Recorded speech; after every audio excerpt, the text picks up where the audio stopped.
नमस्कार, मैं हूं doctor Sanjay Kumar, gastro care hospital Bhopal से। तो आज बात करते हैं कॉन्स्टिपेशन की। कॉन्स्टिपेशन यानी कब्ज। तो कब्ज वो समस्या है जो एक बेहद कॉमन समस्या है, जो विश्व में हर जगह पाई जाती है, हर उम्र के लोगों में पाई जाती है, स्त्री पुरुष सब में पाई जाती है। तो कॉन्स्टिपेशन क्या है?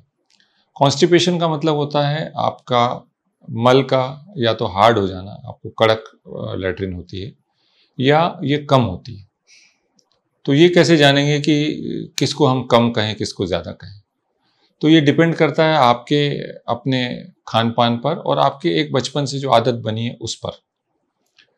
तो ऐसा माना जाता है कि एक व्यक्ति दिन में 3 बार तक मल जा सकता है, और कुछ ऐसे भी लोग हैं जो हफ्ते में 3 बार लैट्रिन जाते हैं या हफ्ते में 2 बार जाते हैं। तो वो भी अब नॉर्मल नहीं है और ये भी अब नॉर्मल नहीं है अगर आप 3 बार जाते हैं।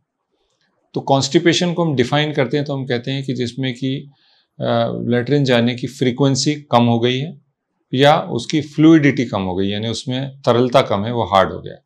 तो इन 2 तरीकों से हम कहते हैं कि व्यक्ति को कॉन्स्टिपेशन है, और इसको अक्सर उसके पिछली हिस्ट्री से कंपेयर किया जाता है।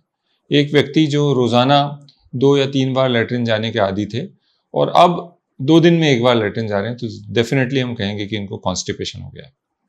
एक व्यक्ति जिनको कभी जोर नहीं लगाना पड़ता था, 2-3 मिनट में फ्री होकर आ जाते थे, और आज वो 10-10 मिनट बैठे रहते हैं, जोर लगाते हैं, तो ये डेफिनेटली कॉन्स्टिपेशन है। तो ये तो हुई कॉन्स्टिपेशन की या कब्ज की डेफिनेशन। तो अब अगर आपको कब्ज है तो इसका क्या कारण हो सकता है और क्या करें? इसको क्या आप नज़रअंदाज कर सकते हैं, साधारण अपने तौर पे घरेलू इलाज ले सकते हैं, या आपको डॉक्टर के पास जाना चाहिए? तो जैसा मैंने कहा कि अगर आपकी एक नॉर्मल बावेल हैबिट से हट के अगर आपकी हैबिट हो रही है, जो आपकी रूटीन प्रक्रिया थी कि आप रोज़ सुबह उठ के चले जाते थे और अब नहीं जा पा रहे हैं, ये रीसेंट ऑनसेट कॉन्स्टिपेशन है, तो ये चिंता का विषय है। तो अगर ऐसा हो रहा है तो अपने डॉक्टर को ज़रूर मिलें और अपनी हिस्ट्री को बहुत अच्छे से समझें और बताएं कि पहले आपके पेट में क्या, आपकी मल की क्या प्रक्रिया थी, आपकी बावेल हैबिट कैसी थी और अब क्या फ़र्क आ रहा है। ये भी ध्यान दें कि आपको इसके साथ में पेट दर्द या पेट का फूलना तो नहीं होता। ये भी ध्यान दें कि लैट्रिन के साथ आपको खून तो नहीं जाता। ये भी देखते हैं कि आपका वेट लॉस तो नहीं हो रहा है, आपकी भूख कैसी है। तो इन सब चीज़ों का महत्व है अगर हम कॉन्स्टिपेशन की बात कर रहे हैं। इतना डिटेल में इसलिए जा रहे हैं क्योंकि कॉन्स्टिपेशन जो एडल्ट ऑनसेट कॉन्स्टिपेशन है, उसका एक बहुत महत्वपूर्ण कारण होता है, वो होता है कोलोनिक कैंसर, यानी बड़ी आंत का कैंसर।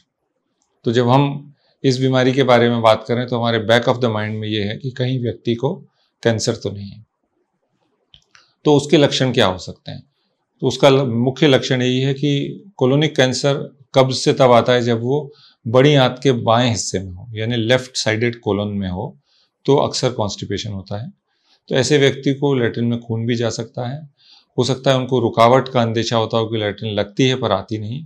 ऐसे भी पेशेंट हो सकते हैं जिनको बार बार लैट्रिन जाना पड़ता है, 6 से 8-10 बार जाना पड़ता है, पर खुल के नहीं होती। उनको हमेशा लगता है कि मैं होके आ गया हूँ लेकिन अभी भी मल वहीं पड़ा है, और इसके साथ ही उनको पेट में दर्द और भूख का कम हो जाना या वेट लॉस। तो इनको हम कहते हैं अलार्म फीचर्स हैं। अगर अलार्म फीचर्स हैं तो कोलोनोस्कोपी करके देखना ही होगा कि इनको बड़ी आंत का कैंसर तो नहीं है।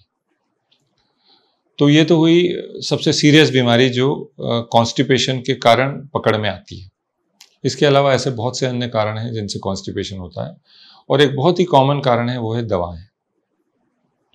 तो बहुत सारे लोग जिनको अन्य बीमारियां हैं, डायबिटीज़ है, ब्लड प्रेशर है, हार्ट की प्रॉब्लम है, वो या न्यूरोलॉजिकल प्रॉब्लम है, ये बहुत सारी दवाएं लेते हैं, या साइकेट्रिक प्रॉब्लम है उसमें भी बहुत सी दवाएं लेते हैं जिनसे कि कब्ज होता है। तो कॉन्स्टिपेशन के पेशेंट में ये ज़रूर देखना होता है कि वो कौन सी दवाएं ले रहे हैं। हो सकता है ये कॉन्स्टिपेशन किसी दवा के कारण हो, ब्लड प्रेशर की दवा के कारण हो, डायबिटीज़ के कारण हो। दूसरा ये कि डायबिटीज़ इटसेल्फ, किसी व्यक्ति को अगर शुगर की बीमारी है तो वो खुद भी कॉन्स्टिपेशन करती है, यानी धीरे धीरे ओवर द ईयर्स इनकी आंतों की चाल में कमी आ जाती है और इसके कारण इनको कॉन्स्टिपेशन हो सकता है। तो दवाएं हो सकती हैं, उनका बैकग्राउंड हिस्ट्री हो सकती है, उम्र हो सकती है।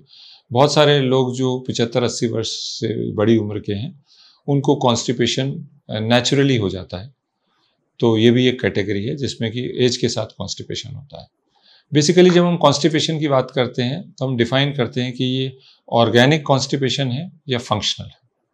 तो ऑर्गेनिक मतलब किसी बीमारी के कारण है, जैसा मैंने कहा कि आंतों में कोई रुकावट आ गई है, आंतों में गठान हो गई है, कैंसर हो गया है, तो उसके कारण हो सकता है। दूसरे ऑर्गेनिक कारण जनरल कारण होते हैं, जैसे कि थायराइड की बीमारियां। अगर आपको हाइपोथायराइडिज्म है, यानी आपका थायराइड ग्लैंड कम काम करता है, तो कॉन्स्टिपेशन हो जाता है। वहीं जैसे डायबिटीज़ है, अगर वर्षों से डायबिटीज़ हो गई है तो आपको कॉन्स्टिपेशन हो सकता है। दवाओं का मैंने जिक्र किया ही। तो ऐसी बहुत सारे तमाम कारण हैं जिनसे आपको कॉन्स्टिपेशन हो सकता है। पर अगर ये सब कारण नहीं है तो हम इसको कहते हैं क्रॉनिक इडियोपैथिक कॉन्स्टिपेशन, CIC, या CIBS कहते हैं, यानी कॉन्स्टिपेशन IBS, यानी constipation predominant irritable bowel syndrome. ये दो कैटेगरी हैं जिनको हम फंक्शनल की कैटेगरी में रखते हैं, यानी कोई बीमारी नहीं है पर इनका सिस्टम ठीक से काम नहीं करता। तो अब इसको कैसे समझें?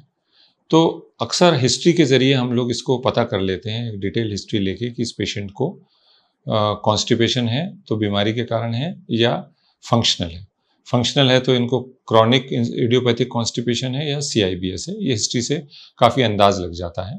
इसके कुछ डेफिनेट क्राइटेरिया भी होते हैं जिसको रोम क्राइटेरिया कहा जाता है, और एक ब्रिस्टल स्टूल चार्ट होता है जो हम लोग अपनी टेबल पे रखते हैं और पेशेंट को दिखाते हैं कि इस आपको मल इस तरह का हो रहा है कि इस तरह का हो रहा है, तो उससे भी आइडिया लग जाता है। पर अगर इनको फंक्शनल कॉन्स्टिपेशन है तो हम ये डिफाइन करना चाहते हैं कि ये कॉन्स्टिपेशन किस वजह से हो रहा है। क्या इनकी आंतों की चाल स्लो हो गई है, जिसको हम कहते हैं स्लो ट्रांजिट कॉन्स्टिपेशन। तो उसके लिए एक स्पेशल टाइप का एक्सरे किया जाता है जिसको कोलोनिक मोटिलिटी स्टडी कहते हैं, कोलोनिक ट्रांजिट स्टडी कहते हैं। तो उसमें एक कैप्सूल खिलाते हैं और एक निश्चित अवधि में पेशेंट के एक्सरे लेते हैं, जिससे हमें पता चलता है कि वो कैप्सूल कितनी तेज़ी से आंतों में ट्रेवल कर रही है। वहीं दूसरी ओर दूसरे पेशेंट्स हो सकते हैं जिनको नॉर्मल ट्रांजिट कॉन्स्टिपेशन है, और तीसरे वो हो सकते हैं जिनका मल तैयार तो हो जाता है लेकिन वो उसको उत्सर्जन नहीं कर पाते, यानी वो उसको निकाल नहीं पाते। तो इसको कहते हैं हम डिफिकेशन डिसएनर्जिया, यानी वो पेशेंट जो जोर लगाते हैं और उल्टा उनका नीचे आंतों का जो मल द्वार है वो बंद हो जाता है। तो ऐसे पेशेंट्स को आइडेंटिफाई करने के लिए टेस्ट होता है जिसको कहते हैं एनोरेक्टल मैनोमेट्री। तो अगर हम कॉन्स्टिपेशन को एक बार समराइज करें तो ये वो बीमारी है जो कुछ इंपॉर्टेंट कारणों से, मुख्यतः कोलोनिक कैंसर से हो सकती है, सबसे पहले हमें ये ध्यान रखना है। पर इसके तमाम अन्य कारण भी होते हैं, जैसे थायराइड की बीमारियां, डायबिटीज़, बहुत सारी दवाएं, एट्सेट्रा। पर अगर ये सब कारण नहीं है तो कॉन्स्टिपेशन के कुछ स्पेशल टेस्ट होते हैं, वो किए जाते हैं जानने के लिए कि फंक्शनल कॉन्स्टिपेशन किस वजह से हो रहा है।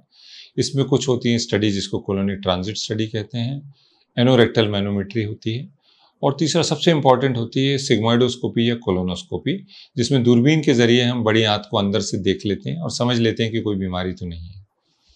तो ये सब जांच के जरिए कॉन्स्टिपेशन के पेशेंट को डिफाइन कर सकते हैं। और अगर कोई कारण ना हो तो मुख्यतः डाइट से इसको कंट्रोल किया जाता है। बहुत सारे लोगों को भ्रांति होती है कि अगर आप बहुत सारा पानी पिएंगे तो आपको कॉन्स्टिपेशन नहीं होगा। ये सर्वथा गलत है। अगर आप बहुत सारा पानी पीते हैं तो आपको पेशाब ज़्यादा हो जाएगा, पर उससे आपका लैट्रिन सॉफ्ट हो जाएगा, ऐसा बिल्कुल नहीं है। अगर आपको मल को अपने सॉफ्ट रखना है तो आपको बहुत अधिक मात्रा में फाइबर का सेवन करना चाहिए, जैसे सलाद और फल खाने होते हैं।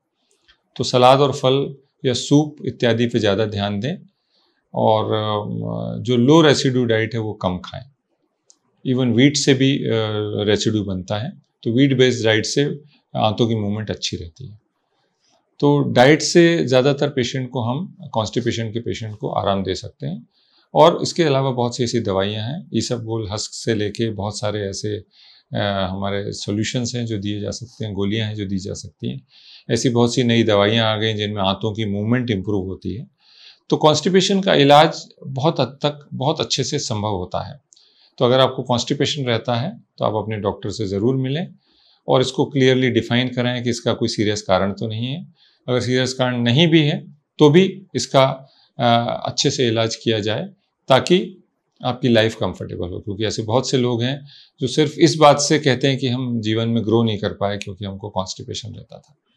तो ऐसा बिल्कुल ना सोचें। कॉन्स्टिपेशन का बहुत अच्छा इलाज उपलब्ध है, और अपने डॉक्टर से मिलें और इसका इवैल्यूएशन एंड ट्रीटमेंट कराएं।